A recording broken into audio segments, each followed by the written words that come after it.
Bienvenue dans la psy des entrepreneuses. Ici, on ne parle pas seulement de business, on parle de ce que ça fait à l'intérieur d'entreprendre. Je suis Julie Denis, je suis psychologue et j'accompagne des entrepreneurs et des leaders qui portent beaucoup, qui pensent beaucoup et qui s'oublient souvent. Dans ce podcast, on parle bien-être, santé mentale, doute, fatigue et ambition. Et surtout, comment rester solide quand on entreprend. Dans la série Sur le divan avec, je reçois des entrepreneuses qui viennent déposer leur vécu, pas leur CV. Sur le divan comme chez la psy ou comme avec une bonne copine, on parle vrai, on va en profondeur et on se dit des choses qu'on ne se dit pas forcément ailleurs. Installe-toi confortablement et bonne écoute. Bonjour Samia. Bonjour Julie. Je suis super contente de faire cet épisode avec toi aujourd'hui. Alors, avant de commencer, de rentrer dans le vif du sujet, j'aimerais d'abord te demander, si on enlève ton job, qui est-ce que tu es au fond? Qu'est-ce que tu aimerais qu'on retienne de toi? My goodness. J'ai dit qu'on rentrait dans le vif du sujet. Direct dans le dur, quoi. Plus tard, mais... Si j'enlevais mon job, si t'enlevais mon job, qu'est-ce que je voudrais qu'on retienne de moi? Oui, qui tu es? Vraiment l'essence de qui tu es. Qu'est-ce que tu aimerais que... Je suis une personne qui aime bien discuter, qui est partageuse, curieuse et touche à tout. Ok, merci. En ce moment, à quoi tu dis oui dans ta vie et à quoi tu dis non? Vraiment pour l'instant. Pour l'instant, je dis non à la pression inutile, au stress ambiant. J'ai décidé déjà il y a 2 ou 3 ans d'arrêter de courir dans la locomotive, parce que je courais dans la locomotive. Puis, tout doucement, je suis descendue de la locomotive. Mais je continue à courir à côté. Puis derrière. Et maintenant, je la regarde. Puis de temps en temps, je retrouve à l'une ou l'autre gare. Tu vois, j'essaye vraiment de faire ça parce que je trouve que le monde va trop vite. Parce que déjà, moi, dans ma tête de base, ça va trop vite. Donc, ouais, voilà, c'est ça. C'est à ça que je dis non. Au stress et à l'anxiété aussi. Parce que ça, c'est un peu plus précis. L'anxiété, donc tu me corriges si je me trompe, qui est une peur basée sur quelque chose de non fondé, d'abstrait et de non fondé. Parce que y a tellement de choses qui sont anxiogènes autour de nous. C'est un mot galvaudé, tout le monde l'utilise tout le temps, mais tu vois, il y a vraiment, on est abreuvé d'images et de sons aussi. Le bruit est permanent et constant en fait autour de nous si on n'y prête pas attention. Et donc voilà, je dis non à ça, le stress et l'anxiété. Et à quoi tu dis oui? Je dis oui au temps long. Oui. Je dis oui à la réflexion. Je dis oui à la contemplation. Et je dis oui à la douceur et au partage. La fille quand même un peu. Mais ouais, tout ça c'est tu vois, c'est tout le contraire de ce qui se passait dans la loco, quoi. Oui, exactement. Ok. Quel est le sujet intérieur que tu traverses là ces derniers mois? Même si c'est discret, quel est... Non, le sujet intérieur que je traverse, il est loin d'être discret. C'est un espèce d'éléphant dans un magasin de porcelaine en ce moment. À l'intérieur de moi, j'ai l'impression qu'un éléphant dans un magasin de porcelaine. Parmi mes multiples casquettes, il y en a une qui est, je crois, la plus importante à mes yeux. Des gens qui c'est pas forcément le cas, c'est que je suis maman et donc je me sens responsable des êtres humains que j'ai contribué à mettre au monde et donc certains passent par cette période qu'on appelle l'adolescence et donc ça me fait revivre certains moments de ma propre adolescence, de la manière dont elle a été traitée par mes parents, par mes proches et par moi-même. Et alors j'essaye d'ajuster parce que je ne suis pas mes enfants ne sont pas moi. L'époque dans laquelle j'ai traversé cette période du développement naturel, normal de l'humain n'est pas la même période dans laquelle eux traversent cette période-là. Donc je suis là-dedans. Et donc c'est c'est vraiment le premier mot qui me vient, c'est inconfortable. Et l'image qui me vient, c'est l'image drôle, c'est un éléphant dans un magasin de porcelaine ou moi, une grosse madame qui essaie de marcher sur des œufs sans les casser, quoi. Est-ce que je comprends bien que tu essaies de faire différemment que ce qui a été fait par tes parents, ton entourage, toi-même, avec toi à l'époque? Je ne l'exprimerai pas comme ça. Il y a quelque temps, je t'aurais dit oui. Ou dès lors que j'ai commencé à être maman, je t'aurais dit bah oui, évidemment, moi je vais faire autrement parce que c'était pas bien, parce que regarde ça et ça et ça. C'est facile de dire les erreurs des autres. Mais je dirais plutôt, je serais un peu plus nuancée. Je dirais plutôt que j'observe, tu vois, comme je te disais, l'observation, la contemplation. J'observe ce qui a été fait, je prends du recul un peu. Pourquoi ça a été fait, donc comment ça a été fait, pourquoi. Et puis je replace en fait tout ça je le transpose dans le contexte actuel, avec ce que j'ai moi comme outil, comparativement à ce que mes parents avaient ou pas comme outil, avec le type de relation. Enfin voilà, je fais une sorte de comparaison parce que je pense pas que, contrairement à ce que jusqu'à il y a pas longtemps j'ai pu penser, tout n'était pas à jeter. Et tout ce que j'imagine être, ce que j'imaginais être la meilleure manière d'éduquer et d'accompagner des enfants vers l'âge adulte et vers l'autonomie, n'était pas forcément la meilleure manière. Parce qu'en réalité, s'il y avait une meilleure manière, ça se saurait. Il y aurait un guide et ce serait cool pour tout le monde. Mais non, en fait, il y a autant de manières d'être parent, d'accompagner un enfant qu'il y a d'individus, je crois. Oui, et puis c'est une combinaison de l'enfant, de sa personnalité, de son fonctionnement avec un parent, deux parents, avec leur fonctionnement, et c'est comment trouver un match et une manière de fonctionner ensemble. Exact. Comme tu dis, c'est vraiment ça, c'est une combinaison, quoi. C'est une suite de chiffres, quoi, que tu dois essayer de caler pour avoir pour que ça s'aligne. Et puis, comme tu dis très justement, c'est pas juste toi en tant que parent. Donc, quand il y a une dynamique parentale commune, un papa et une maman, ou deux papas ou deux mamans, ça aussi, c'est un truc que j'ai intégré, tu vois. C'est pas mon cas, mais ça aussi, ça change. Et puis, le rapport que le parent a avec l'enfant, que l'enfant a avec l'un ou l'autre parent, est-ce que c'est équilibré ou non, équitable ou non? Enfin, c'est hyper complexe. Et cette sensation d'être une grosse madame qui marche sur des œufs sans essayer de les casser, c'est quoi? T'as l'impression d'être maladroite ou de pas très bien, d'essayer de faire attention, mais cogner quand même parfois des choses? Ah ouais, totalement. Tu sais jamais, en fait. Enfin, moi, en tout cas, je sais jamais si ce que je fais est bon, parce que c'est comme dans les rapports sociaux du quotidien. C'est-à-dire que les enfants que tu as, que ce soit tes enfants biologiques ou non, c'est des individus qui sont pas encore finis, tu vois, émotionnellement, cognitivement, je suis pas sûre. Si, normalement, à l'adolescence, enfin non, il y a des trucs quand même qui sont pas totalement consolidés. C'est que tu sais pas ce qui se passe dans leur tête. Tu peux que imaginer, tu vois. Et donc, ce que tu imagines, il y a des grandes potentialités d'erreur, tu vois. Donc ouais, je pense que je fais juste de mon mieux, et puis j'observe, quoi. Tu vois, moi qui suis déjà quelqu'un d'hyper sensible au non-verbal, tu vois, de tout type, de tout ordre, là, en l'occurrence, c'est vraiment, vraiment exacerbé, quoi.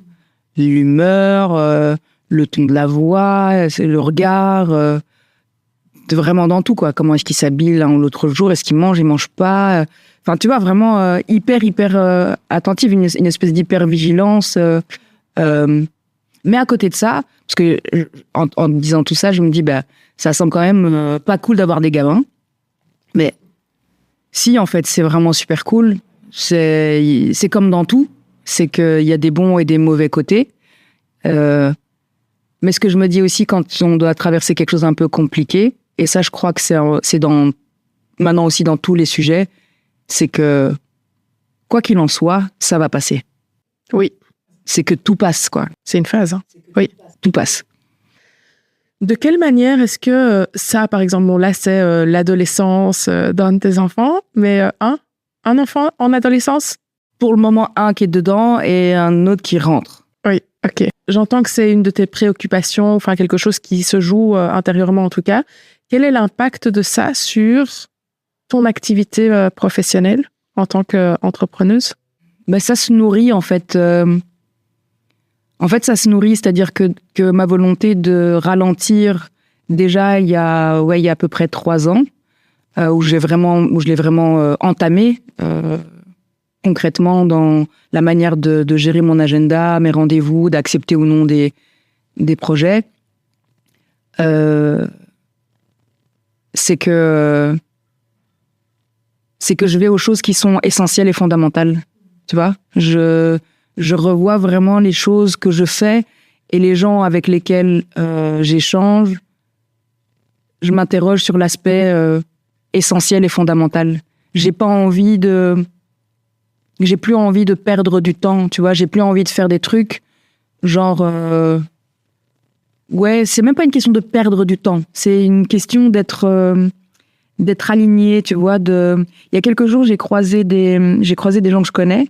Donc j'habite ici dans cette commune depuis ici où on se rencontre depuis 13 ans, mais c'est le quartier dans lequel je suis arrivée quand je suis arrivée en Belgique. Je suis pas née en Belgique moi.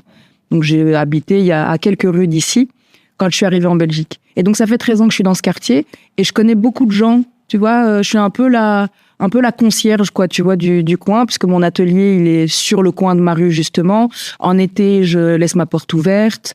Parfois, j'ai un banc en bois que je dépose devant et je me pose devant, tu vois, en mode tournesol, tu sais, pour prendre de la lumière et du soleil. Et donc, il y a plein de gens que je connais. Et j'ai rencontré un couple, justement, je dirais un couple d'amis, un couple de connaissances du quartier il y a quelques jours. Et on discutait de ça parce que c'est aussi des gens qui sont d'origine étrangère et qui viennent de pays ensoleillés. Et donc je disais en gros, pour faire court, le gars du couple me dit l'essentiel c'est que tu remplisses ta vie de trucs que tu as envie de faire, que tu essayes de faire juste ce que tu as envie de faire. Alors bien sûr, tout le monde n'a pas cette chance-là. On peut pas se le permettre vraiment tous les jours. Je dis, moi, j'ai ce luxe-là quand même. C'est-à-dire que mon travail, c'est déjà un travail que j'ai choisi. Oui. Tu vois, j'ai pas fait d'études pour ça, j'ai pas suivi un cursus, c'est pas mes parents qui m'ont amené là. J'ai fait des études qui ont rien à voir avec ce que je fais aujourd'hui. Mais j'ai vraiment cette chance-là. Donc, en fait, ça impacte mon travail, le fait de vouloir m'occuper pleinement, être dans ce rôle vraiment pleinement d'éducatrice, d'accompagnatrice et de maman, parce que la maman, c'est pour l'affectif, tu vois, impacte le fait que dans mon travail, je veux que ce soit l'endroit où ce ne soit pas que la productivité qui compte, tu vois, que ce soit vraiment le plaisir, tu vois. Et en fait, je te dis, les deux se répondent, tu vois. Ces deux casquettes, ces deux rôles vraiment se répondent. Pourquoi est-ce que j'ai fait des enfants? Parce que j'avais un besoin, à un moment donné, bon, c'est biologique et chimique, on est d'accord. Voilà, j'avais de l'amour à donner, je voulais en recevoir, tout ça. Tu vois. Et donc, on avait des enfants. Mon travail, pourquoi j'ai choisi ça? Parce que j'avais un besoin de rencontrer les gens, d'échanger avec les gens, d'apporter des choses aux gens et de créer avec et pour les gens. Et donc, tu vois, les deux se répondent, en fait. C'est fondamentalement, qu'est-ce qui est important, tu vois? Donc, avec les enfants, c'est ça, c'est l'amour, c'est l'échange, c'est comment est-ce qu'on s'enrichit l'un l'autre. Et au travail, c'est la même chose, en fait. C'est les mêmes concepts avec des mots différents, parce que le cadre est différent, quoi. C'est le cas. Donc, ça impacte mon travail et de manière positive, parce que ça me force à freiner, voilà. Mais c'est pas voilà, c'est chouette, c'est pas facile tout le temps parce que tu sais, j'ai été salariée longtemps et je crois que cette idée de productivité quand t'as commencé ta carrière professionnelle en tant que salarié, cette question de productivité, en tout cas pour moi, elle est toujours au centre de chaque journée, quoi. Qu'est-ce que t'as produit aujourd'hui? Oui, et puis ça, c'est en tant que salarié, en partie, mais c'est aussi la société qui fonctionne comme ça. C'est dans l'inconscient collectif, il y a quand même, si tu n'as pas été productif, qu'est-ce que tu as apporté, qu'est-ce que tu vaux, quoi. Je fais des très gros raccourcis, mais Ouais, c'est ça. C'est un petit peu ça. Et donc, je me détache de ça. Ouais. Tu vois, par rapport au travail, ça m'amène à vraiment me détacher de ça. Et parce que au départ, tu vois, on en revient. Tu vois, j'essaie vraiment de revenir à l'essentiel. C'est qu'au départ, quand j'ai commencé à faire ce que je fais, ce qui est aujourd'hui mon métier, je faisais des bricolages dans mon salon le soir quand mes enfants, qui étaient des enfants bas âge, dormaient, quoi. Tu vois. Mais c'est dans cette période-là où il y avait pas d'enjeu, si ce n'est celui de me sentir productive. On le met vraiment entre guillemets, le mot productive, de créer des choses, de voir des choses naître sous tes mains, tu vois, de venir de ta tête et puis se matérialiser devant toi. Eh ben, c'est la période durant laquelle je trouve avoir été la plus créative, entre guillemets, quand je vais revoir les dessins que j'ai faits, tous les trucs que j'ai faits à ce moment-là me semblent être les plus proches de qui je suis, en tout cas à ce moment-là. Et donc, j'essaie de revenir aussi à ça, tu vois, de passer du temps à apprendre des nouvelles choses, des nouvelles techniques, des nouvelles méthodes, essayer des choses et échouer. Tu vois, de me dire, OK, c'est pas grave si j'ai passé 6 heures, de minuit à 6 heures du matin, à faire un truc, et puis à 6 heures, je me m'aperçois qu'en fait, non, ça ne va pas. C'est pas ça que je voulais. Et puis, même si c'est pas ça que je voulais, non, ça va pas. Et te dire, OK, c'est pas grave. C'est pas 6 heures de perdu, en fait. Oui. C'est 6 heures de passer avec toi-même. Oui. Oui, et où tu as avancé, où tu as mis en pratique, parce que des personnes qui restent trop dans leur tête, j'en connais quand même beaucoup aussi, où tu as peut-être une idée, mais tu as testé, tu as expérimenté, et là, le résultat n'est pas là, mais tu as probablement quand même appris des choses et que tu peux réutiliser, en tout cas en partie, sur d'autres projets, etc. Alors, tu as parlé de ton travail. Je vais peut-être brièvement faire une petite intro.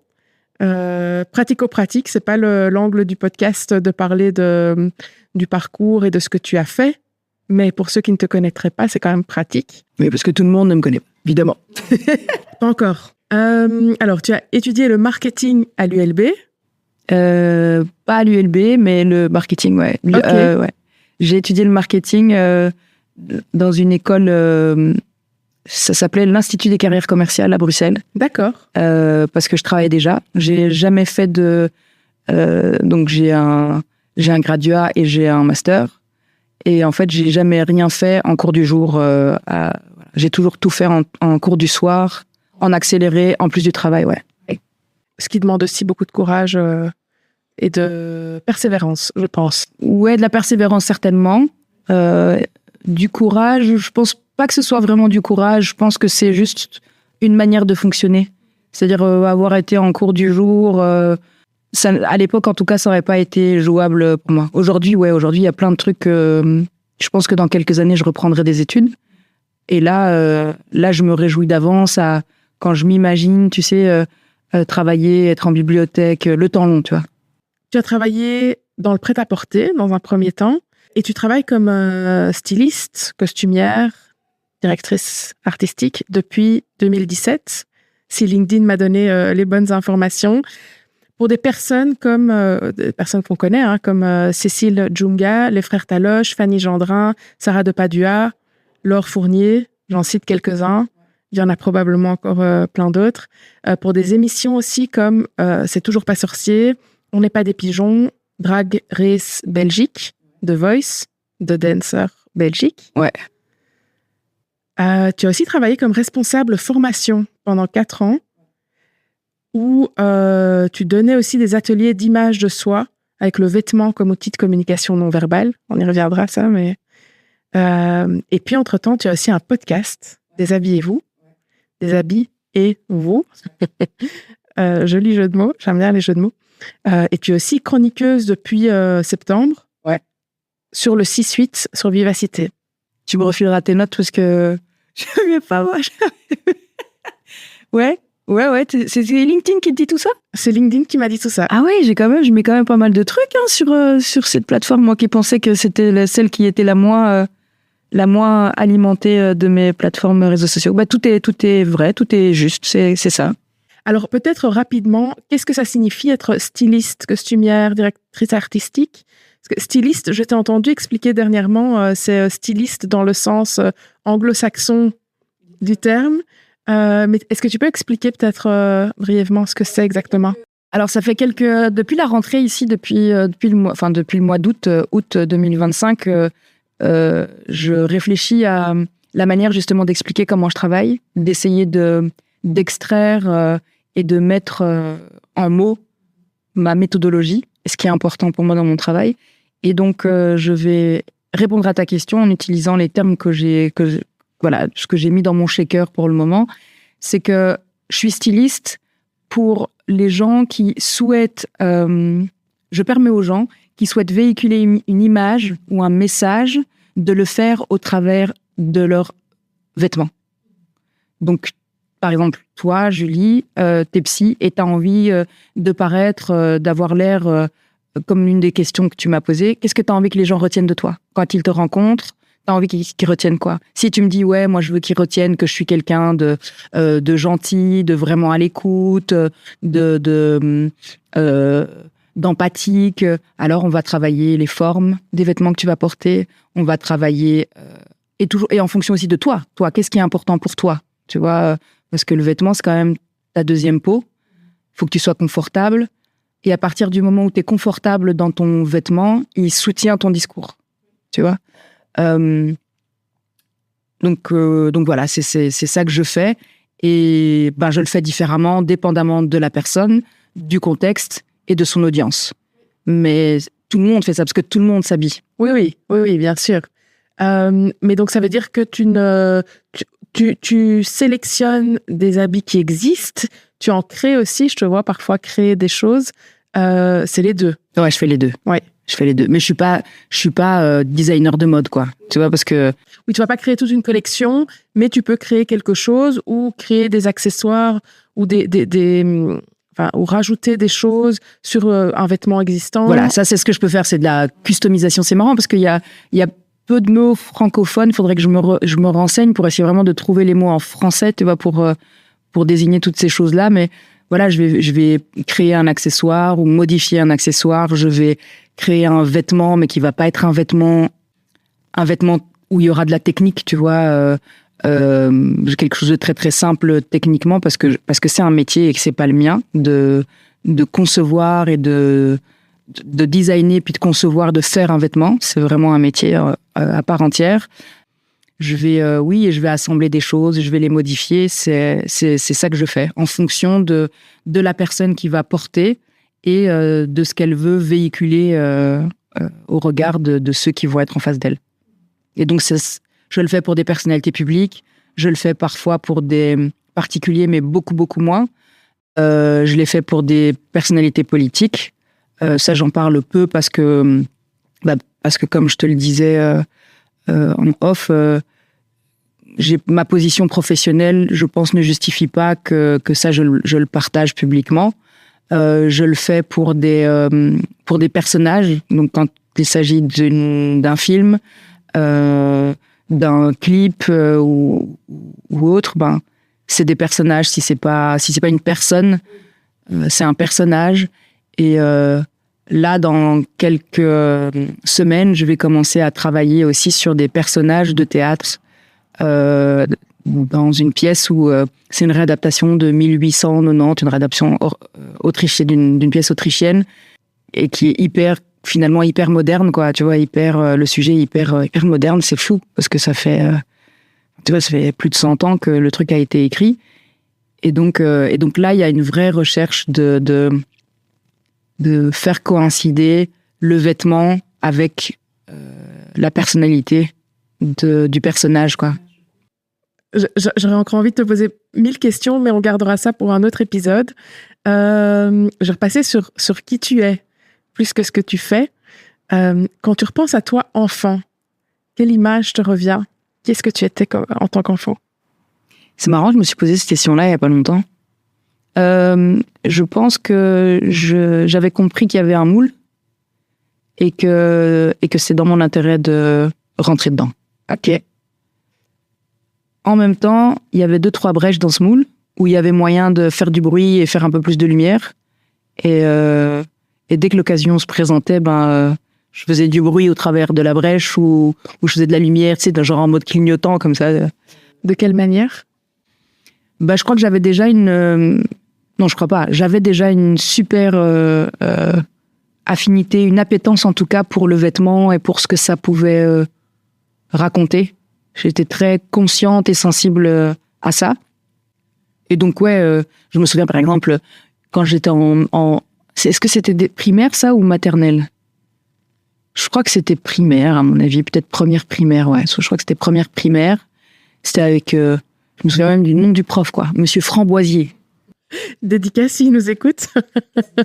Et alors, je pense que cet instituteur était vraiment visionnaire parce que dans l'école, notre classe, elle était tout en haut de l'école et c'était en fait un énorme local ouvert en mode loft.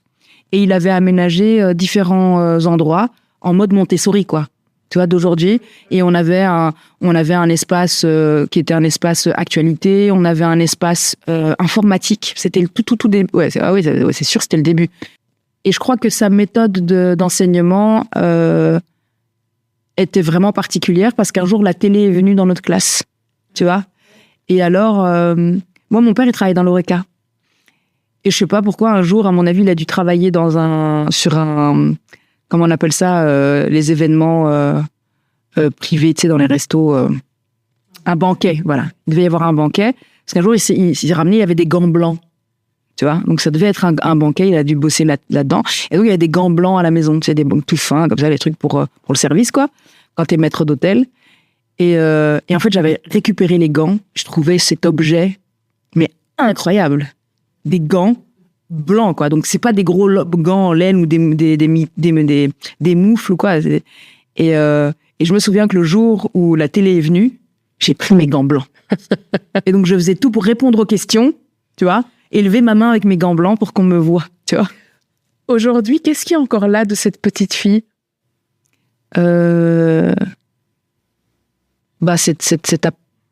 Cette sensibilité, cette conscience de l'apparence, quoi, de l'impact que ça a, parce que c'est un vrai impact, même quand tu crois que ça dit rien, même si t'as pas fait d'effort, même si tu crois que t'as pas choisi, t'as quand même choisi.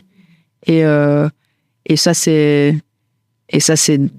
dans le cadre scientifique. Tu vois, l'être humain est un animal comme les autres et il reconnaît ses semblables d'abord visuellement, quoi. Et donc, ouais, je pense que j'ai eu très très tôt conscience de ça, que dépendamment de comment t'es habillé, tu pouvais être accepté ou rejeté d'un groupe. T'as pu l'observer, ça, enfant? Je l'ai vécu. Ouais, je l'ai vraiment vécu quand j'étais enfant, je l'ai vécu très très fort. D'être accepté ou d'être rejeté? Dans un premier temps, rejeté. Mais ça aussi, j'ai appris que c'était normal, quoi, parce que quand on est petit, la plupart des gens essayent de gommer les différences. Voilà, tu veux te faire des copains, des copines, donc tu veux être comme tes copains et tes copines pour créer une espèce de cohésion. Et c'est plus tard où on switch et on vire plutôt vers l'expression de notre individualité. Moi, j'étais déjà dans l'individualité. Oui.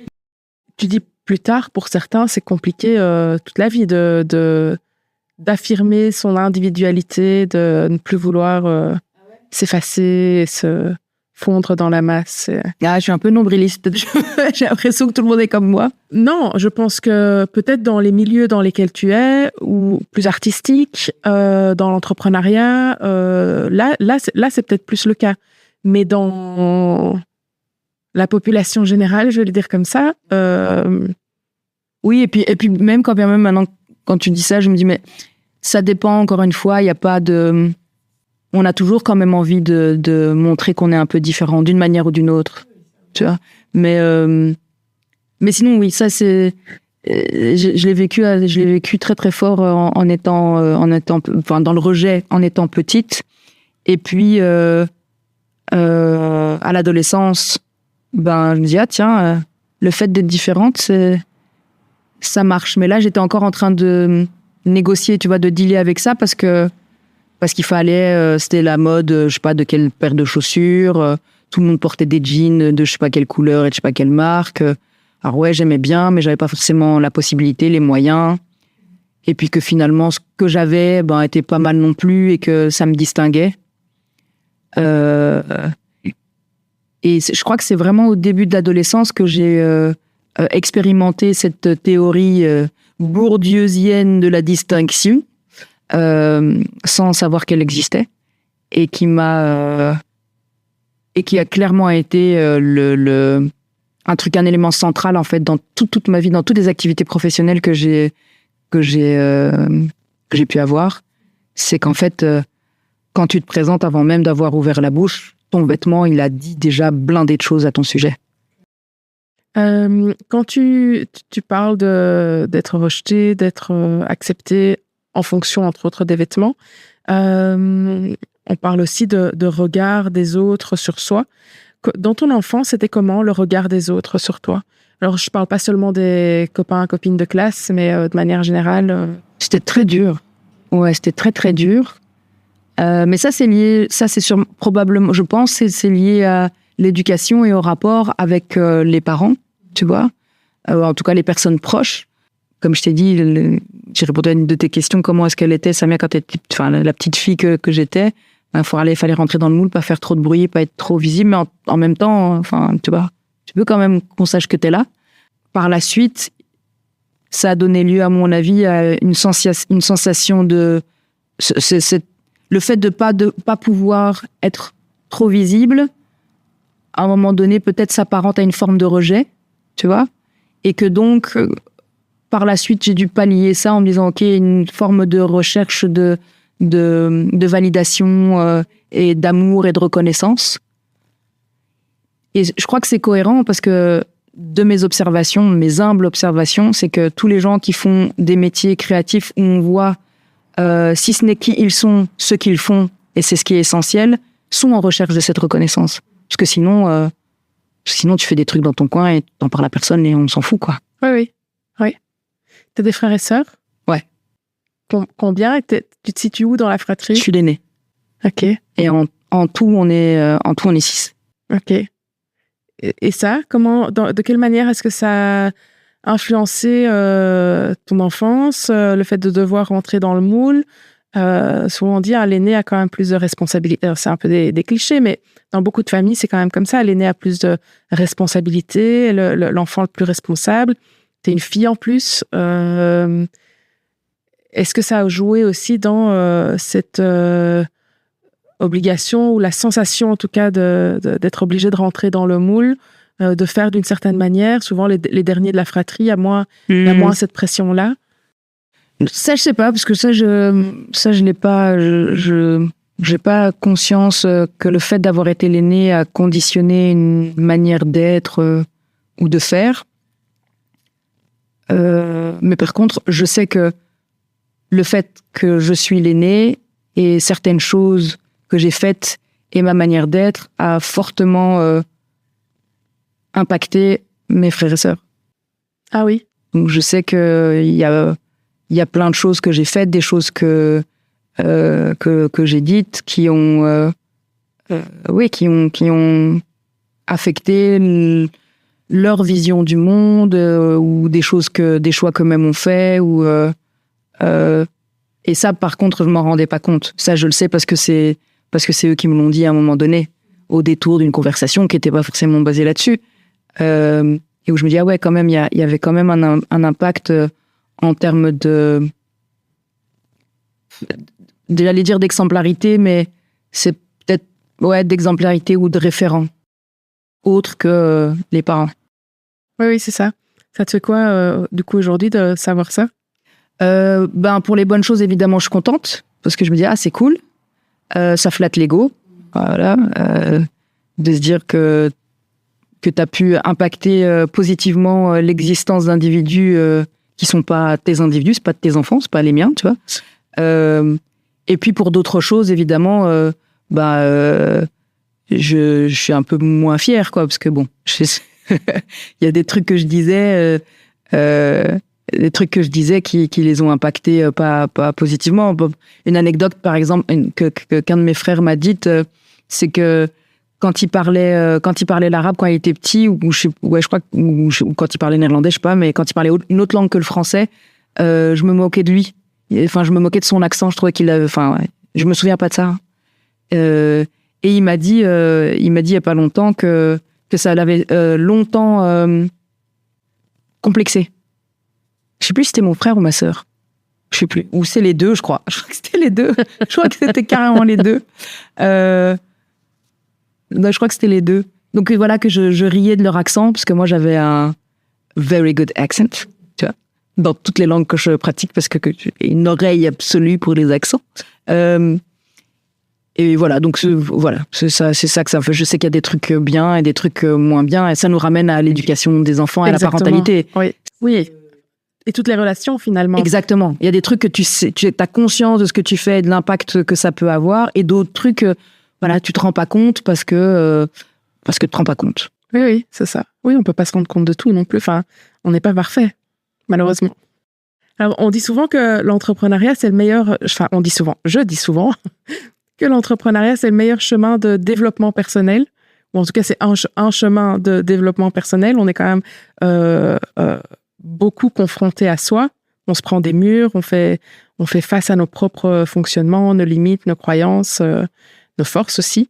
Quel est l'événement ou la situation, toi, qui t'a le plus transformé dans ton parcours entrepreneurial et qui a formé peut-être un moment de bascule ou... D'abord, je pense pas que ce soit l'entrepreneuriat en particulier qui fasse qu'on se développe personnellement. Je pense que c'est vraiment une question de relation de soi à soi.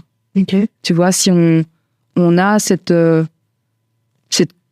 c'est un mot qu'on aura beaucoup utilisé dans cette conversation, cette conscience, tu vois, de sa vie intérieure, oui. Tu vois, et de cette voix, et qu'à un moment donné, on accepte de l'écouter, de l'entendre et d'échanger avec elle. Oui.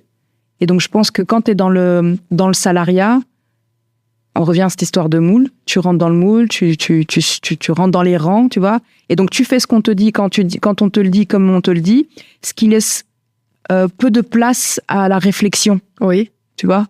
Donc, l'entrepreneuriat, en effet, donne un peu plus de place pour ça, pour le développement personnel, mais je ne crois pas que ce soit lui qui, essentiellement, permette le développement personnel. Je crois qu'on a, au fond de soi, de base, un truc où ce que l'on pense, que l'on ressent, la manière dont on avance est important pour nous. Et d'ailleurs, c'est ça qui fait qu'on va vers l'entrepreneuriat ou non. Oui, alors ça peut être dans les deux sens, effectivement. C'est peut-être les personnes qui se posent plus de questions, qui ont plus ce truc de... Tout le monde se développe. Il y a le développement personnel, même si on pourrait dire beaucoup sur ce terme-là aussi, mais le développement personnel est très actuel. Il y a beaucoup de personnes qui veulent se développer, qui ont cette conscience de soi, même en salariat, on est d'accord. C'est peut-être les personnes qui sont d'autant plus là-dedans, qui vont vers l'entrepreneuriat, peut-être. Je suis quand même convaincue que que les situations dans lesquelles on se retrouve dans l'entrepreneuriat, quand on entreprend, ce qu'on doit faire pour faire fonctionner un business et la variété de choses qu'on doit faire fait quand même en sorte qu'il y a des moments où ça coince. Oui, c'est une forme d'entonnoir, j'allais dire, mais tu vois, en fait, l'entrepreneuriat ouvre le champ de la remise en question. Oui. C'est vraiment ça. C'est que si tu te remets pas en question dans un business quel qu'il soit, tu te casses la gueule et ça ne marche pas, quoi. Exactement. T'es pas capable de... Alors qu'en salariat, en entreprise, t'es pas obligé. Enfin, ça peut très bien fonctionner sans ce développement-là et sans se regarder trop dans le miroir et sans trop travailler sur soi. Je suis d'accord avec toi quand tu dis c'est dans un sens et dans l'autre, en fait. Les gens qui ont plus tendance à réfléchir sur eux-mêmes, à se remettre en question, vont, selon moi, être plus à même d'aller vers l'entrepreneuriat. Et puis l'entrepreneuriat, de par les circonstances et les expériences qu'on peut vivre, vont amener justement à se questionner davantage et à se remettre en question davantage. Et d'ailleurs, ça me fait penser à un jour une chef de région quand je travaillais encore dans le retail. Je crois que c'était ma dernière expérience professionnelle, je crois, dans le retail. qui m'avait dit un jour, Samia, tu peux pas attendre des gens avec lesquels tu travailles qu'ils aient tous la même ambition que toi, le même perfectionnisme que toi. Tout le monde n'est pas fait pour être un leader, alors que moi, j'aime pas l'idée, en fait. Je déteste ça. Je déteste l'idée une équipe, manager une équipe, je déteste ça. Mais là, c'était dans l'idée que je m'interrogeais souvent et je me mettais en colère quand je me disais, mais pourquoi est-ce que les gens ne s'investissent pas plus, quoi? C'est leur travail, c'est ce qu'ils font tous les jours, c'est ce qui remplit presque l'essentiel de leur temps. Pourquoi est-ce qu'ils s'investissent pas plus, tu vois? Et ça me mettait vraiment en colère, tu vois.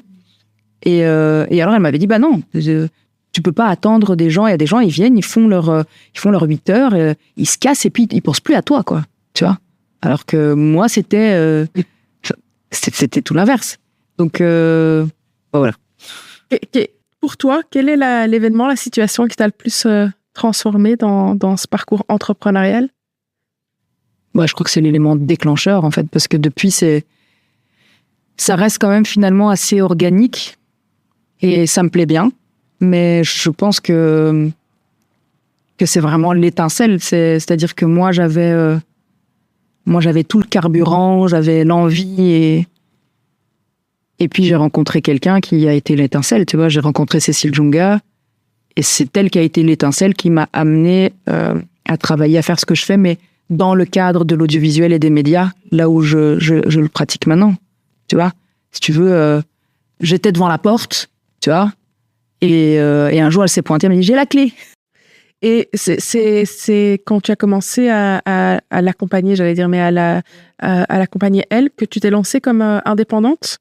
Ouais, en différentes étapes, mais oui, c'est avec elle que j'ai commencé, ouais. C'est avec elle que j'ai édité ma première facture avec un numéro de TVA. C'est ça. Et c'est marrant parce que ça va bientôt faire 10 ans et j'ai vraiment toujours l'impression que c'était hier, quoi. Quand j'ai fait cette... je raconte tout le temps cette anecdote, mais je trouve que c'est hyper marrant parce que... Donc, je faisais la facture. Et donc, comme on vient de dire, moi, je viens du salariat. Donc, ça veut dire tous les mois, tu sais quel montant t'es payé. Et je peux te dire que je faisais pas partie du haut du panier des salaires, tu vois. Et donc, je fais cette première facture qui couvrait 5 jours de travail. Et puis, il me dit, c'est pas possible. On peut pas me payer ce montant-là pour 5 jours. C'est pas possible, ça n'existe pas. Tu vois?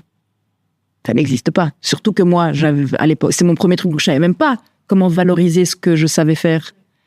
Heureusement que le producteur au téléphone a fait, pas une bourde, mais il me dit, ah oui, donc tu as la prestation des 5 jours plus la prépa. Parce que dans mon travail, il y a la préparation, il y a le travail en amont, il y a le travail sur le plateau, sur le set, le jour J. Et parfois même, il y a le travail d'après, parce qu'il y a le démontage, il y a le machin, un truc. Mais moi, je savais pas ça. Moi, c'est juste le travail. Et donc, je dis, ah oui, en effet. Tu vois? Et donc, j'ai appris, au détour d'une conversation téléphonique, que je devais rajouter, en fait, de l'argent pour le travail de préparation. Et donc, l'anecdote, c'est quoi? C'est que je fais cette facture, je me dis, ah, mon Dieu, mais non, c'est pas vrai, c'est impossible que je gagne, enfin, que quelqu'un va vraiment me payer pour du vrai, dans la vraie vie, ce montant-là pour 5 jours. Et je te promets que quand j'ai envoyé par mail cette facture en format Word, faudrait que je la retrouve une fois que je l'encadre, tellement c'est marrant. J'avais vraiment le cœur qui battait à du 1000 à l'heure, quoi. Ouais. Et puis je me dis, mais c'est pas possible, ils vont réceptionner le mail, demain matin, il y a quelqu'un qui va venir chez moi qui va dire, Mamboujard, faut rendre de l'argent maintenant. C'était une blague, hein. C'était sympa, mais allez. Mais j'étais sûre de ça, tu vois. Et en fait, ça a été vraiment l'élément déclencheur.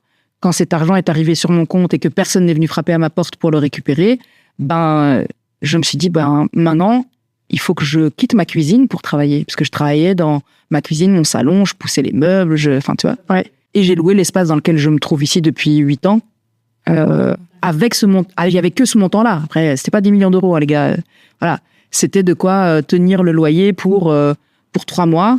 Et moi, j'ai signé un contrat. Je me dis, mais, et tout le monde me disait, Samia, non, il y a une personne en particulier qui m'avait dit ça, qui m'a dit, Samia, tu ne peux pas dépenser de l'argent que tu n'as pas. Je crois que si. Moi, je sens que si. tu vois. Alors, c'est peut-être une forme d'inconscience, tu vois, ou je sais pas trop, mais voilà, ça, c'était l'élément déclencheur. C'est le fait d'avoir rencontré Cécile, c'est le fait d'avoir fait ce que j'aimais du mieux que je pouvais, d'avoir créé d'avoir créé une connexion humaine, d'avoir instauré une relation de confiance aussi, tu vois, que j'étais pas là juste pour moi, mais j'étais vraiment là pour elle. Est-ce que tu peux nous partager un moment où tu as douté fort, où tu as eu peur durant ces 8 dernières années? Qu'est-ce qui s'est passé dans ta tête? Qu'est-ce que tu t'es raconté à ce moment-là? Je dirais que là, peut-être maintenant, j'ai un petit peu peur parce que j'ai plus conscience de ce que ça signifie d'avoir une société, d'avoir une existence et une vie fiscale. Oui, j'ai pas voulu te couper pendant ton anecdote, mais tu t'es dit, quand tu as dit quoi, tout ça c'est pour moi et on va pas me demander de le rendre, il y a quand même l'État qui demande de rendre une partie. Oui, en effet. Ouais, je pense que c'est plutôt maintenant, en fait. Ces 4 dernières années où justement je suis passée en société. Oui. Parce que je suis quelqu'un de pragmatique. Souvent, mon compagnon me dit, ouais, je t'avais dit. Ouais, je t'avais dit. Parce que lui, il est très cartésien, tu vois, très logique. Et donc, il voit et comprend des choses très rapidement. Et moi, je suis plutôt de passer à l'acte et après on réfléchit, ou pendant qu'on fait, on réfléchit. Vraiment 2 modes de fonctionnement très différents. Et c'est souvent arrivé qu'ils me préviennent, entre guillemets, de quelque chose et que je l'écoute pas ou que je balaye un peu ce qu'il dit du revers de la main et puis que finalement j'y revienne parce qu'il avait raison.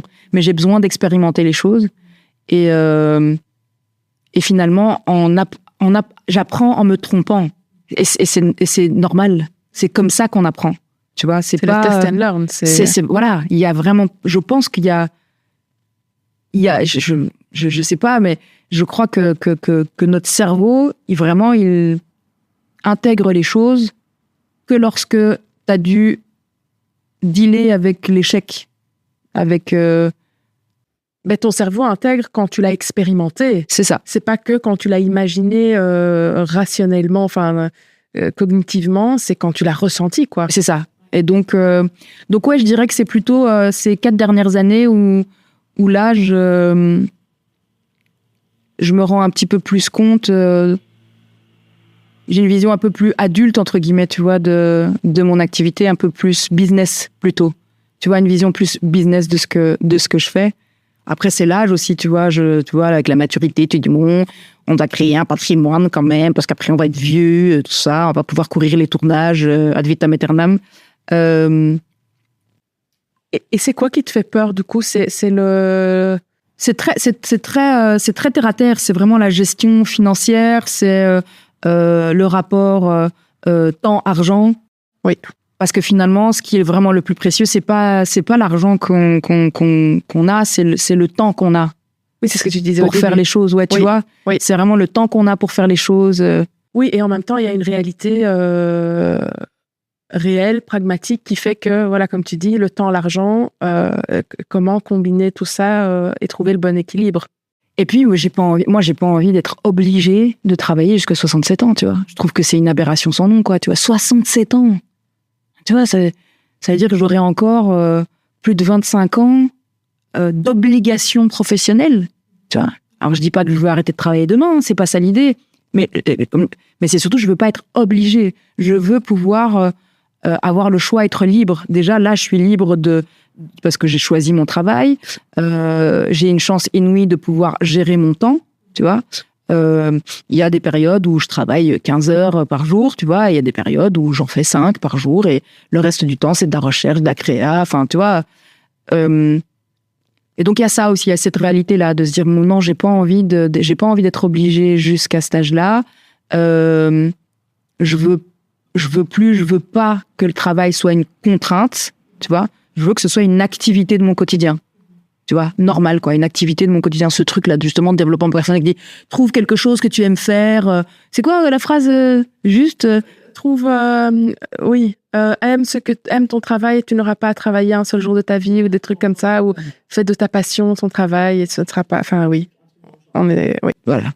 Bon, alors ça Ça fait un peu, mais c'est vrai, c'est ça le but finalement, tu vois, c'est de dire, ok, c'est ce que je sais faire le mieux, je peux m'améliorer tous les jours en le faisant et en vivre. Go, c'est ça que c'est ça que j'ai envie de faire. J'ai pas envie que ce soit une contrainte. Mais il y a la réalité économique, il y a ce qui se passe dans le monde non plus. On n'est pas au pays des bisounours, loin de là. Je veux dire, ok, comment est-ce que je fais pour protéger mes arrières au cas où il arriverait quelque chose. Parce que, comme je te disais tout à l'heure, c'est que quand je travaille, j'écoute des podcasts ou des documentaires, ou je regarde des documentaires. J'ai regardé dernièrement un truc sur le crash qu'il peut y avoir d'Internet, tu vois, le crash mondial qu'il pourrait y avoir, tu vois, qu'il n'y ait plus d'Internet. S'il n'y a plus d'Internet demain, qu'est-ce qu'on fait ? C'est le bordel. Ah, je me suis déjà fait cette réflexion quelques fois les derniers temps. Je trouve qu'il y a parfois des dysfonctionnements un petit peu. C'est les câbles sous la mer. Je t'expliquerai si tu veux. J'ai appris des trucs. Et ok, on fait comment, tu vois ? Je dis ok, on fait comment ? Parce que si on est ici, en Belgique, en Europe, on fait comment ? Alors si on décide de s'expatrier et d'être ailleurs, comment est-ce qu'on pourrait faire aussi ? Enfin, tu vois ? Donc je m'interroge vraiment sur des trucs très basiques en fait. On fait comment pour manger ? On fait comment pour se chauffer ? Tu vois ? Juste ça. T'as des réponses à ça ? Elles sont peu convaincantes, mes réponses. Parce que je dis, on va au supermarché, mais non, tu peux pas, parce que tu vas payer. Oui, mais si tu n'as pas d'argent, non, on n'a plus d'argent physique. Enfin, si, on en a encore, mais tu vois, qui a encore des billets, des pièces dans ses poches ? Pas beaucoup de gens, tu vois. Donc, je sais plus pourquoi je te dis ça. Non, on était parti sur un moment où tu as eu peur et tu expliquais que c'est pour l'instant. Ouais, c'est ça. La sécurité financière qui est quand même importante. Aussi par rapport au futur. Je sens que je suis à un moment, si tu veux, je suis clairement à la moitié de mon existence. On vit à peu près 80 ans. Je suis à peu près à la moitié. Et donc, je me dis, ok, c'est un bon moment pour faire des petits ajustements, quoi. Qu'est-ce qui t'empêche d'abandonner, de laisser tomber l'entrepreneuriat ? On sait que c'est pas toujours facile, malgré ces peurs-là. La liberté. Ok. La balance bénéfice-risque, quelque part, reste quand même encore plus du côté de je continue ce que je fais. Ouais. Vraiment, la liberté et puis la justice, quoi. Tu vois, quand t'es en entreprise, la justice n'existe pas. Enfin, je trouve que... Et puis de moins en moins, quoi. Tu vois, tu peux pas partir en vacances comme tu veux, tu dois demander l'autorisation, il y a une sorte de... C'est comme l'école, en fait. Je vois l'entreprise comme l'école. Enfin, c'est la même chose, c'est la continuité. L'entreprise, c'est la continuité de l'école. Quand tu vois l'origine, pourquoi est-ce qu'on a fait l'école ? Pour créer de la force vive pour l'industrie, tu vois. Et on en est encore, je comprends pas comment ce modèle-là ne change pas. Enfin, l'école est complètement inadaptée à la vraie vie aujourd'hui. Donc non, je pourrais pas pour ça, parce que la vie en entreprise, elle est trop injuste. Il faut se battre, je trouve, encore plus. Faut serrer les dents, quoi, tu vois. Et puis t'as pas de liberté, quoi. Aucune liberté. Est-ce que ça veut dire que avec ce que tu sais maintenant, 8 ans plus tard, tu referais le même choix de te lancer comme entrepreneuse Je le ferais plus tôt. Plus tôt ? Ouais. J'aurais commencé par ça. J'aurais vraiment commencé par ça. Quelle différence ça aurait fait, tu penses ? Je me serais cassé la gueule plus tôt et donc j'aurais appris plus tôt. J'aurais pu expérimenter plus de choses. C'est encore juste un rapport au temps, quoi. Mais je crois que ça a toujours été quelque chose de fait pour moi, idéal pour moi. Mais tu vois, quand tu grandis, faire l'ancienne, et que tu fais de l'introspection, tu t'aperçois, tu captes après ton propre pattern, tu vois. Et en fait, mon pattern, c'est quoi ? C'est que je dois expérimenter les choses et que je suis quelqu'un de lent. Alors, toi qui me connais, et les gens qui me connaissent, je dis, non, pas du tout. Cette nana n'arrête jamais. Elle parle à une vitesse folle. Elle a 36 000 idées à la seconde. Donc non, elle est loin d'être lente. Mais si, en fait, je suis lente dans le fait que je dois assimiler, tu vois. Le processus est lent. Je dois vraiment assimiler les choses, quoi. Tu vois, pour vraiment les comprendre. Parfois, j'ai une discussion avec quelqu'un, et c'est genre des semaines, des mois après, je me dis, ah mais oui, mais en fait... Tu vois ? Ça percute plus tard, quoi. Ouais. Mais ça percute... Je pense que je vois ce que tu veux dire. Ça percute tu peux percuter, encore une fois, je reviens avec ce truc-là, mais tu peux comprendre intellectuellement ce que la personne te dit, et puis ça peut percuter plus tard, mais dans le ressenti. Ouais, où là, tu comprends vraiment la profondeur, ou les enjeux, ou sur autre chose, tu vois, ou un autre angle, tu vois, un autre point de vue. Quand tu te sens bloqué, quel est ton premier micro-signal que t'es bloqué, ça avance pas, t'as beaucoup de projets aussi artistiques, donc j'imagine que ça doit t'arriver j'imagine, peut-être pas, mais d'être bloqué au niveau de l'inspiration. Mais ça peut arriver aussi alors, quand on est entrepreneur, on a 1000 et une casquettes, hein, il y a le cœur de notre métier, mais il y a aussi la communication, vendre nos services. C'est ça qui me bloque. Moi, c'est ça qui me bloque. Tout le temps? Les seuls trucs qui me bloquent, c'est ça. C'est la gestion, en fait, d'une entreprise et de l'image d'une entreprise. C'est ça qui me bloque. Et t'as des moments, comment tu fais pour, du coup, passer quand même à l'action à ce moment-là? Parce que y a rien à faire, on est quand même obligé de passer par là. Je me ménage, j'essaye de nouveau, je prends du recul, je m'arrête et je me dis, OK, qu'est-ce qui est essentiel? De quoi est-ce que j'ai besoin là? Sur quoi je suis en train de bosser? C'est quoi la priorité? Parfois, il n'y a pas de priorité. Il n'y a pas vraiment il y a pas vraiment de priorité. C'est juste que je me sens bloquée parce que pour des questions, par exemple, de droit d'auteur, je dois augmenter ma communauté sur Instagram. Ah oui, ok. Donc, depuis le mois d'août, je réfléchis à un format de vidéo sur Instagram. J'ai commencé. Mais c'est pas le cœur de mon business. C'est pas ça mon activité, tu vois. J'aime bien le faire. J'en ai fait quelques-unes, c'était cool. Mais ça me saoule, quoi, tu vois. Je me suis fait un plan, une stratégie. C'est une journée de tournage pour faire 4 vidéos. Les 4 vidéos, ça fait donc une journée pour faire 4 vidéos, ça remplit un mois parce que tu fais une vidéo par semaine. Mais en fait, ça m'emmerde. Parce que, c'est pas que ça m'emmerde. Si, ça m'emmerde. Parce que c'est je sais pas pourquoi. Je saurais pas te dire aujourd'hui pourquoi.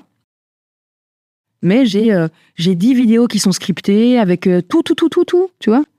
Mais, il faut que je m'habille de telle manière parce que je voudrais développer telle image, parce que machin. Et en fait, ça me gonfle. Mais je continue à penser, à y réfléchir, à essayer de développer, trouver une méthodologie, tu vois, de l'intégrer dans mon quotidien avec ma manière de concevoir mon travail. Et ça me bloque. Et donc, à ce moment-là, qu'est-ce que je fais? Je coupe, j'arrête. Et pendant 1, 2, 3 jours, je fais que de la créa. Ok. Ce que tu aimes vraiment faire. Ouais. Et je me dis pas, ah oui, mais c'est pour tel ou tel truc. Non, je fais que de la créa. Ou alors, je vais dans une bibliothèque, ou je vais au pêle-mêle, je vais feuilleter, acheter des livres, ou alors, je vais dans les fripes, tu vois. Je vais me balader, en fait, dans les fripes. Là, cette période-ci, par exemple, ça m'est arrivé là, maintenant, parce que je te disais, je réfléchis à cette manière de communiquer, parce que c'est l'aspect business aujourd'hui, tu dois exister sur les plateformes digitales, machin. Et je me dis, ok, flemme, en fait, je suis fatiguée là, j'ai besoin de faire un truc. Donc j'ai recommencé à dessiner, à faire des collages, j'ai fait des photos, j'ai fait des photos avec des dessins que j'ai faits, tu vois. Voilà, je suis dans la création. Il n'y a aucun but, il n'y a aucun objectif, si ce n'est l'action en elle-même, quoi. Et ça me permet après de redémarrer et de me dire, ok, maintenant, on est quel mois de l'année, quel jour on est, quels sont les projets en cours, quel est le plus important, tu vois, de replacer les trucs dans un calendrier. Et ça te permet quoi? D'être dans un autre état d'esprit, dans une autre énergie qui va te permettre de, par exemple, reprendre les vidéos pour communiquer où tu te sentais bloqué? C'est l'énergie qui est différente? Ouais, c'est ça. Ouais. Ok.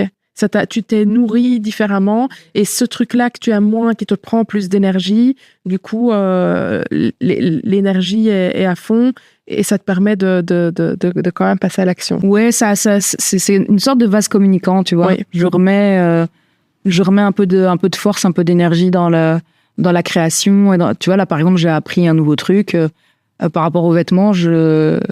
Depuis un moment, j'ai envie d'apprendre comment faire pour réparer les vêtements. Vraiment réparer, tu vois. Ou les modifier quand ils sont abîmés et tout ça. Et là, comme je suis justement dans cette période où j'ai besoin de faire autre chose que de la stratégie et de réfléchir à mon développement, de penser à comment est-ce que je vais gérer, optimiser fiscalement, tu vois, mon activité, j'ai appris à tricoter. Bon, le point mousse de base, tu vois. J'ai appris à tricoter, j'ai appris à réparer des trous dans les vêtements avec de la laine feutrée, cabrée, je crois que ça s'appelle. Bon, bref, avec de la laine, quoi, tu combles les trous d'un vêtement. Avec la même maille, comme ça ou... Non, pas avec la même maille, non, c'est avec de la laine, pas filée, donc c'est pas du fil, oui, okay, tu vois. Et en fait, avec des aiguilles, tu combles les trous et tu peux même faire des dessins, donc ça peut être aussi très créatif. J'avais déjà vu ça, donc j'ai appris à le faire. Qu'est-ce que j'ai appris aussi? Non, là, je suis en train d'expérimenter un truc où des vêtements que j'aime et qui sont vieux et qui sont tachés et que je peux pas récupérer.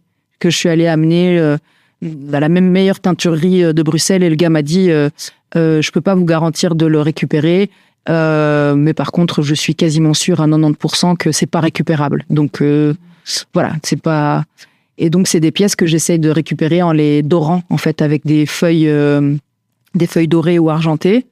Et donc, je suis en train de tester plein de manières d'appliquer justement ces dorures. Alors, ça existe, hein, c'est des méthodes qui existent dans la haute couture, tu vois. J'ai rien inventé, tu vois.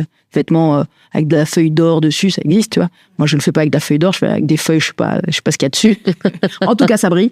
Mais ça me permet, tu vois, de récupérer des trucs parce que je pense à un autre projet à un moment donné où j'ai vraiment envie d'être dans le manuel, tu vois, où j'ai envie de réparer. J'ai envie de réparer les vêtements parce que ça raconte une histoire, un vêtement. Je suis dans cette phase où, pour moi, le vêtement est un truc que tu gardes parce que tu l'as choisi à un moment donné. Alors, c'est peut-être pas valable pour toutes tes fringues, tu vois. Ton sweat noir que tu portes les semaines où t'as pas envie d'être particulièrement apprêté. Le podcast ne sera pas diffusé avec la vidéo, mais donc, juste pour le contexte, tu es habillée aujourd'hui avec un sweat à capuche noire, oui. T'as des vêtements que tu choisis parce qu'ils reflètent, ils racontent quelque chose, une période, tu vois, un truc. Ça me fait penser à, tu connais le concept de kintsugi? Oui, c'est ça, c'est ça. Avec les objets, là, mais c'est un peu... Et il y a aussi, tu vois, les méthodes japonaises aussi, tu vois, de réparation. Voilà, le mot est venu, puis il est reparti. J'ai oublié. Réparation du tissu spécifiquement? Ouais. Comment réparer les vêtements, les jeans en particulier. Enfin, ils ont des techniques. J'ai vu des mecs, des Japonais qui font des trucs fous, quoi, en réparation. Et voilà. Et donc, comme tout ce qui est stratégie, réflexion, business et tout ça, c'est pas ce que je préfère. J'aime bien, mais disons que j'aimerais bien faire ça à 20% de mon temps, tu vois, et que 80 puisse être de la création. Et aujourd'hui, c'est quoi la répartition? Aujourd'hui, c'est 60 gestion, organisation, machin, 40% création. Ah oui? Ouais. Tu vois, le rapport de l'extérieur, mon métier peut paraître hyper glam et super, tu vois. Mais en fait, c'est pas du tout le cas. Je passe plus de temps à ranger, à trier, à nettoyer, à réfléchir, à organiser, qu'à aller à des soirées et, enfin, tu vois, faire des robes magnifiques, des tenues de ouf. Ouais. C'est que la partie immergée de l'iceberg, quoi. Oui. Qu'est-ce que tu mets en place pour protéger ta santé mentale, ta solidité mentale, que ce soit des limites, ton entourage, les routines, une hygiène mentale, une hygiène de vie? Qu'est-ce que tu mets en place? Parce que, encore une fois, je reviens avec cette histoire-là, mais en tant qu'entrepreneur, cet équilibre-là est d'autant plus... Il y a deux choses que je fais. Alors moi, j'ai besoin du silence. Je me suis rendu compte que j'ai besoin du silence. Avec combien d'enfants? 3. 3 enfants? Si tu comptes le daron, on peut dire 4. C'est que, comme je te le disais au début de notre conversation, on se rend pas forcément compte, mais on est entouré constamment de bruit. Il y a une pollution sonore constante. C'est là qu'ils se décident. Ils sont d'accord. Il y a une pollution sonore en ville qui est constante. Et à cette pollution se rajoute le brouhaha qu'il y a dans ma petite tête. Parce qu'ils sont assez nombreux là-dedans, et puis ils parlent tous en même temps, tout le temps, ils parlent fort. Donc j'ai besoin de silence. Alors le silence, je vais le chercher où? Dans la solitude déjà, de ne pas être avec d'autres humains, en mettant... Pas de musique. Les gens qui écoutent de la musique, moi c'est vraiment le silence, en mettant des boules quies, et en ayant des moments vraiment de silence, quoi. C'est très rare qu'on fasse ça, encore aujourd'hui. Que les gens fassent ça aujourd'hui. Mais il semblerait, je ne sais plus si je l'ai entendu ou si je l'ai lu quelque part, que c'est primordial pour l'humain. Ça m'étonne pas. Donc ça, c'est une chose que je fais. Et la seconde, contre toute attente, c'est passer du temps avec mes enfants. Qui me demandent énormément d'énergie, qu'il faut constamment recadrer. Mais ouais, c'est passer du temps avec eux. Et pas forcément en faisant des trucs de fou, hein. Parce que j'aime pas faire des trucs de fou avec les enfants. Ça me gonfle. Je suis pas le genre de maman. Oui, on va aller faire une activité, machin. Non. Ils savent que les activités, c'est avec leur papa, avec moi. On va regarder un documentaire, on va faire un truc créatif. Mais je vais pas aller au parc et faire du vélo et jouer au ballon. J'aime pas ça. C'est ça que je fais pour arrêter le bruit. Être seul et dans le silence et passer du temps avec tes enfants. Ouais. Chouette équilibre. En tout cas, quand je le fais, je sens vraiment que ça apporte vraiment quelque chose. Et ce que j'aime bien faire avec eux, c'est par exemple cuisiner, préparer un repas. Et quand on est tous les 4 dans la même pièce, quoi. Tu vois, alors un aide à gauche, à droite, je fais un peu le chef d'orchestre, tu vois. Ça j'aime bien. Ou alors, ça, on l'a pas fait beaucoup. Mais c'est vrai qu'à chaque fois, ça a été vraiment chouette. Et même eux ont trouvé ça cool. C'est de se dire, OK, on met tous des bonnes chaussures et on va dans les bois. Donc, en fait, on va dans les bois et alors on sort des sentiers et puis on va chipoter les champignons, on va gratter les arbres morts, tu vois. Et ça, on aime bien. Quel est le truc que tu as compris sur toi et que tu n'aurais jamais appris autrement qu'en étant entrepreneuse? Bon, je sais pas, comme ça, je dirais que se tromper, c'est pas grave. Parce que quand j'étais salariée, j'avais l'impression que quand tu te trompes, c'est grave parce que tu portes préjudice à l'entreprise et tu risques de perdre ta place, quoi. Mm-hmm. Parce que tu as un mauvais point. Oui. Et si tu as un mauvais point, ça veut dire que moi, j'arrivais 1 minute en retard, je me dis, c'est bon, on va me virer, quoi. Mm. Je dirais ça, que se tromper, c'est pas grave. Qui est chouette. Enfin, c'est un chouette apprentissage à intégrer. On parlait de l'école et de la manière de fonctionner, le moule, et on peut se tromper, quoi. On peut vivre, on peut exister, et les erreurs, ça fait partie de la vie. Un truc que je transmets aussi à mes enfants. Même, d'ailleurs, j'ai dit cette phrase pas plus tard qu'hier à mon plus jeune, parce qu'il avait un examen de solfège, et il me disait, oh maman, je suis stressée. Je dis, mais non, t'as pas de raison d'être stressée, tu t'es entraînée, t'as étudié, t'as répété, donc ça va aller. Il dit, oui, mais si je rate cet examen, alors je passerai pas en 3e ou en 4e, je sais plus. Je dis, peut-être, mais c'est pas grave. T'as le droit de te tromper, t'as le droit de rater, par contre, t'as pas le droit d'abandonner. Oui. Tu vois, ça, je leur dis. Je dis, vous n'avez pas le droit d'abandonner, parce que vous avez déjà, vous avez la chance de pouvoir tester, expérimenter. Allez jusqu'au bout. Même si le bout, c'est la chute et l'échec, c'est pas grave. Oui, oui. C'est chouette de pouvoir leur transmettre du coup aussi. J'ai l'impression que ça fait très parent bobo un peu. Oui, mon enfant. C'est dans le succès se trouve après l'échec. Je sais pas si c'est ça qu'on dit, mais je viens de l'inventer. Si les personnes qui nous écoutent ne retiennent qu'une seule idée aujourd'hui, ce serait ne devraient retenir qu'une seule idée, ce serait laquelle? Une seule idée à mon sujet? Sur la conversation qu'on vient d'avoir. Je sais pas. Ou à ton sujet. Je pense pas que c'est qu'on l'ait dit durant notre conversation, mais moi j'aurais envie de dire qu'il faut pas se comparer, quoi. Oui. Faut vraiment pas se comparer. Je veux dire, ni dans la réussite, ni dans les échecs de qui que ce soit.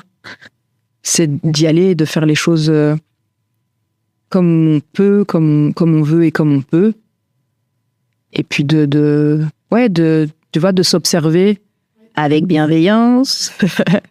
Je pense que c'est ça que je pense qui est important, que c'est de pas se comparer. Ne pas se comparer. Non. Ok. On arrive à la fin de l'enregistrement. Est-ce qu'il y a quelque chose, une question que je t'ai pas posée, quelque chose que tu auras envie d'ajouter? Non, je crois que j'ai bien parlé, hein. Non, je pense que j'ai dit plein de trucs cool. Très cool. Ça, c'est sûr. Merci en tout cas pour ton temps aujourd'hui. Merci Julie. Et à bientôt. Bye bye.